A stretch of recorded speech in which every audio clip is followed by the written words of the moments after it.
Olá pessoal, sejam bem-vindos aqui a mais uma aula de filosofia. Eu sou o professor Luiz Cláudio, professor de filosofia aqui do Centro de Mídias, e vamos acompanhar então aí qual é o tema da nossa aula aí. Então nós vamos fazer uma revisão e avaliação, que é a nossa aula de número 5. Vamos lá para a nossa revisão.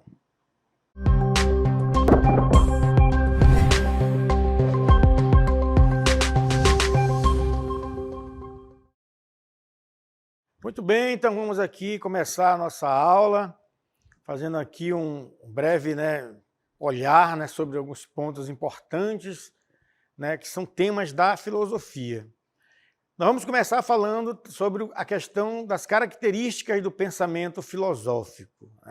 Nós sabemos que filosofia é aquela busca pelo conhecimento, é o desejo de conhecer. Mas quais são as características, então, para que você possa dizer que isso é um pensamento filosófico, uma vez que todos nós pensamos? Nós nos diferenciamos dos outros seres vivos, dos animais, outras espécies, por conta do pensamento, por conta da razão. Então, a definição, e qual é a definição e a importância do pensamento filosófico? É uma forma de reflexão crítica e sistemática sobre questões fundamentais da existência. Então nós temos aí o conhecimento, os valores, que está no campo da ética, a razão, a mente, a linguagem. Tudo isso então faz parte, compõe aí o pensamento filosófico. Outro ponto também importante a destacar aqui nesse mesma questão das características. Vamos ver. O pensamento filosófico, então, ele se distingue pelo seu caráter crítico, reflexivo e argumentativo. Então, olha, é um tripé, Porque é crítico, ser crítico, outras matérias, outras disciplinas, outros conhecimentos também têm a sua criticidade, Mas a filosofia, além de crítica, ela também é reflexiva, ela é argumentativa. Ao contrário, de pensamentos imediatos, que são baseados, então, no senso comum. Então, o pensamento do cotidiano, o ato de pensar, que é típico, próprio do ser humano, está aí no senso comum. Todos nós pensamos a cada momento, não é verdade? Agora, o pensamento filosófico ele tem esses pontos que se distanciam da questão do pensamento do senso comum. A criticidade faz parte também disso aí, a sistematização das ideias, o pensamento mais radical, ele olha a amplitude, a totalidade, em vez de ficar preso apenas em alguns aspectos. Tudo são características, então, do pensamento filosófico. Só que pensar filosoficamente, como todos os outros tipos de conhecimento, ele tem um método. Então, a filosofia também tem os seus métodos. Vamos ver aqui, então, dentro dessas características, o seu método. São técnicas de abordagens utilizadas para investigar questões filosóficas, ou seja, questões que nos levam a uma reflexão, a uma busca de conhecer. Isso inclui o quê? Uma análise lógica, que é justamente aquilo que distancia cada vez mais do pensamento mítico, é o logos, a lógica, a dialética, essa busca que faz com que a gente faça uma viagem histórica do pensamento, que ela vai e ela volta em vários momentos. A fenomenologia, então olhamos para os fenômenos em nossa volta. Então tudo isso aí faz parte do método filosófico. Então, como você pode ver aí no nosso círculo, o método filosófico ele é mais racionalista, ele é racional, ele racionaliza as questões, e o método científico ele testa, ele quer comprovar, ele busca isso. Mas ambos, as formas de pensar estão na razão, ancoradas na razão. Então, por aqui nós tiramos um pouco, percebemos, então, essas características que são próprias, específicas do pensamento filosófico ou da filosofia. Então, vamos falar um pouco mais sobre esse método filosófico na história.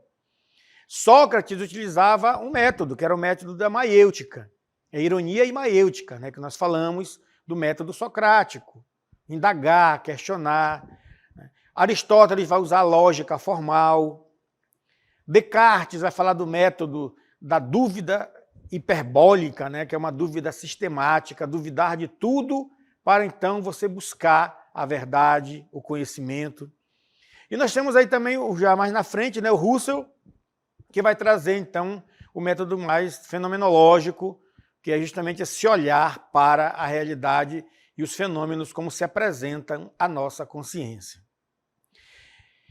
E como nós estamos falando de pensamento, de raciocínio, de método, então nós vamos ver aqui como é que se dá o raciocínio filosófico partindo desses tipos de conhecimento, né, desses métodos. Então é um processo mental para formar conclusões, julgamentos, inferências. Então o raciocínio filosófico ele vai buscar as premissas, né, vai buscar um tema e vai buscar as evidências para comprovar ali. E nós temos dois tipos de raciocínio, o dedutivo e o indutivo. O raciocínio dedutivo é aquele raciocínio que parte, né, de premissas gerais para conclusões específicas. Resumindo, ele parte do geral para o particular. Enquanto o raciocínio indutivo é o oposto, ele parte das observações específicas para a formação de uma conclusão geral. Ou seja, ele parte do particular para o geral. Então, nós temos o indutivo e o dedutivo. Então, é bom perceber essas diferenças aí. Para a gente entender, vamos ver esse pequeno gráfico aqui, ó, que nos ajuda a ver que a indução, quando você vai induzir, você vai partir do particular para o geral, você confere aí o A1, é o particular, aí vem o A2, A3. Se eu disser faça a sequência, você vai partindo do particular, você vai pela lógica perceber que é o D4 próximo que vem aí. Você vai para um âmbito mais geral. Quando a gente vai para o método dedutivo, você já tem aí uma equação já mais geral, e agora você vai partir para o particular. Ó. D4 é o contrário, vem o D3, o D2, o D1, onde você vai buscar a conclusão que está lá no D1. Então você pode perceber aí que há uma inversão, né? São totalmente opostos uns dos outros. Né? É importante então a gente pensar sobre esses métodos para que a gente possa pensar filosoficamente. E o pensamento crítico? É isso que a gente vai ver. É uma habilidade, então, a partir desse raciocínio lógico, você vai criar essa habilidade para avaliar, para analisar argumentos, as evidências de uma maneira lógica e imparcial. Lógica, porque ela vai estar buscando justamente essas evidências. E imparcial, porque ela não está preocupada, né, com um objeto que seja para ela positivo ou negativo. E qual é a importância desse pensamento crítico na filosofia? Ele não é só importante, como ele é essencial para que a gente possa evitar falácias. Falácias são raciocínios falsos ou enganosos, né, e concluir os argumentos mais sólidos, palpáveis e coerentes. Então vamos continuar. Ainda nessa linha aí do raciocínio, né, nós temos a reflexão crítica, que é essa criticidade, como eu falei, ela não é exclusividade da filosofia, do pensamento filosófico, mas ela é mais reflexiva, né, por isso ela vai fazer uma análise de conceitos. Então, vai se preocupar com a justiça, com a verdade, com a liberdade. Né? Por isso que ela vai ser mais crítica. Outro ponto também é a questão da abstração, que é outro diferencial de outros tipos de conhecimento. O pensamento filosófico ele vai ser mais no campo da abstração, as características mais essenciais de um objeto. Então, para entender melhor isso aqui, eu posso pensar no objeto que não está aqui agora. Isso chama-se abstração. E a filosofia trabalha muito com a abstração. Ela permite a formulação de teorias gerais, né? Vejam bem, ó, nós estamos no método dedutivo, né? E a compreensão de princípios fundamentais para o método indutivo. Então, esse é o campo de análise. Continuando aqui, nós temos ainda como é que nós vamos aplicar, então, já que nós estamos falando do pensamento filosófico no dia a dia? Tomando decisões éticas, resoluções de problemas, análises críticas de informações que a gente recebe no WhatsApp, a gente recebe através dos jornais, todo tipo de informação que chega até nós, a filosofia, então, tem que ter essa postura ética e também os dilemas morais, as questões de justiça social e tudo isso que faz parte, né, do contexto da vida dos seres humanos, que faz parte do existir humano. Então, são dilemas morais. Então, o pensamento filosófico nos ajuda a tomar essas decisões mais éticas, tá bom? E aqui, então, a gente parte para um outro tema, né,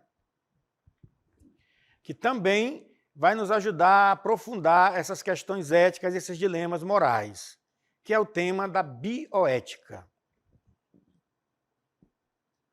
A bioética, então, ela vai ser uma ciência, né? Ela é uma ciência que estuda a vida e o olhar mais reflexivo, né, sobre a moral em cima das questões da vida do ser humano.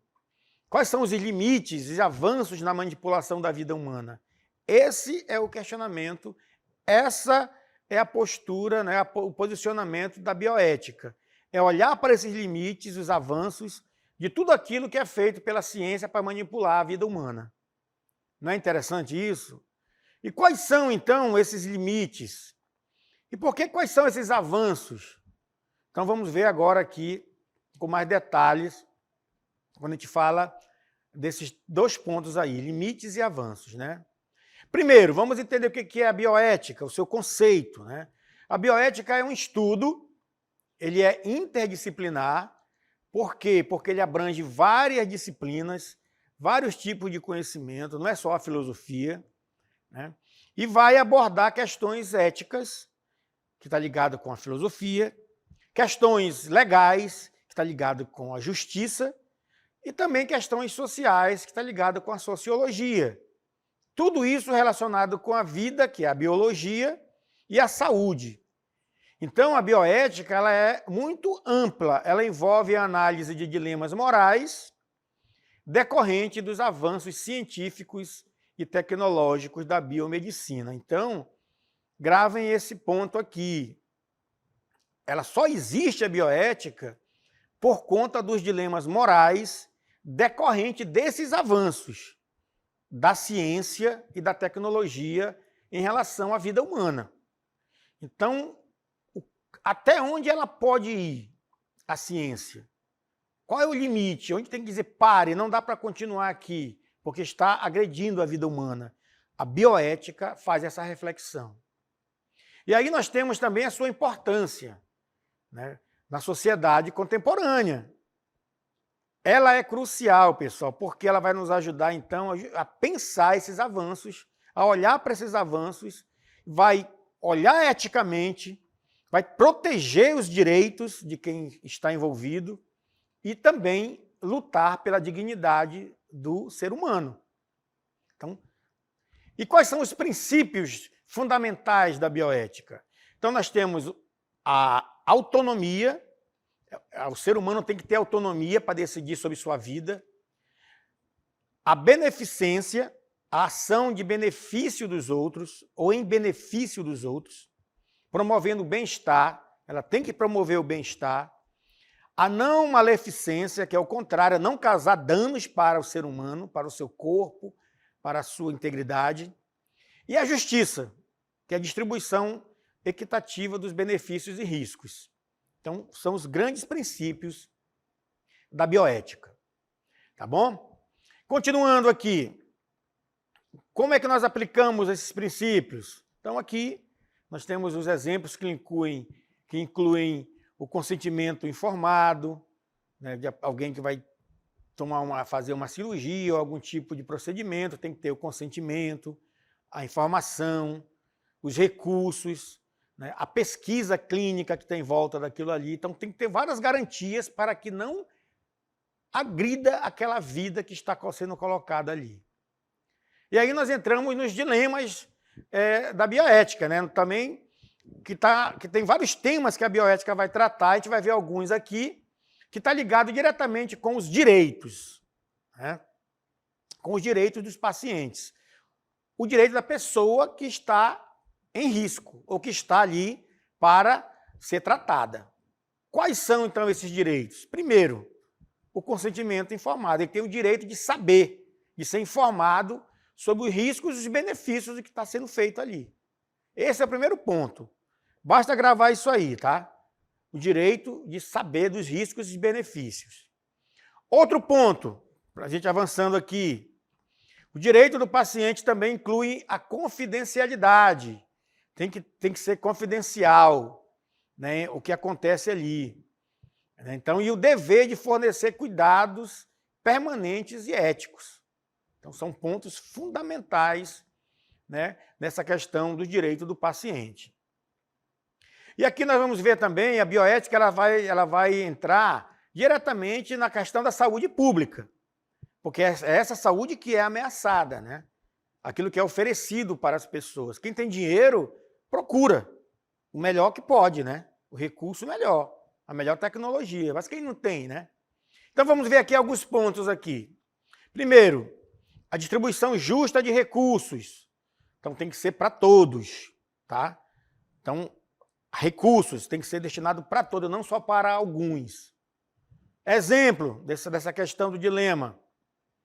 Pandemia, por exemplo. Todos que são envolvidos na pandemia têm que ter direito à vacina, a cuidados, né? Então, isso são recursos que vão entrar ali.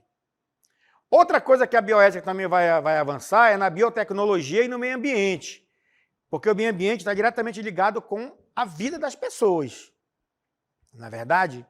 Então, ele vai olhar para o meio ambiente também. Se o meio ambiente está ameaçado, o ser humano está ameaçado. Como é que se dá esse olhar da bioética para a biotecnologia em relação ao meio ambiente? Vai olhar os impactos que a biotecnologia tem no meio ambiente. Né? A criação de organismos geneticamente modificados, as suas consequências. Né? Nós temos aí os transgênicos, né? Então, vai ter que analisar. Hoje em dia, tem marcas, tem símbolos para indicar que aquilo é transgênico. Tudo isso, pessoal, é luta, pessoas lutando por direitos para que isso chegue até as pessoas, né? Esse conhecimento aí. A segurança alimentar, o impacto da biodiversidade, a questão da propriedade intelectual, quem é o dono, né? Quem domina aquele conhecimento, aquela técnica, como é que isso é socializado. Tudo isso é importante as pessoas terem conhecimento, né? Quando você vê um alimento, uma prateleira, lá está cheio de informações, que é para ajudar você a entender se faz bem ou mal para você. Tudo são estudos que já vêm desde a bioética, desse olhar bioético. E aí nós temos a bioética e a inteligência artificial, né, que é a questão hoje está muito atual. Então a gente está vendo aí hoje que ela influencia também na vida humana, né? Então por isso a bioética já está de olho como é que vem aí, como é que vai ser essa relação, né, do ser humano com a inteligência artificial. A inteligência humana, inteligência artificial. Como é que vai dar esse cruzamento? Estão de olho, né? E aí, para a gente finalizando aqui, o uso da inteligência artificial na medicina e na pesquisa, diagnósticos assistidos por inteligência artificial, robôs cirúrgicos e análise de grandes volumes de dados. Tudo isso aí tem que ter muito cuidado, porque são máquinas operando, né? Então, temos que ter cuidado. E também o desafio ético e a regulamentação dessas normas que possam, então, ajudar a ter o controle, né, daquele uso, a privacidade, a responsabilidade, a transparência e os possíveis vieses, né, nos algoritmos. Tudo isso aí está em jogo e se for ameaçar a vida humana, a inteligência humana, a integridade humana, lá com certeza estará a bioética. Valeu, pessoal. Até a próxima.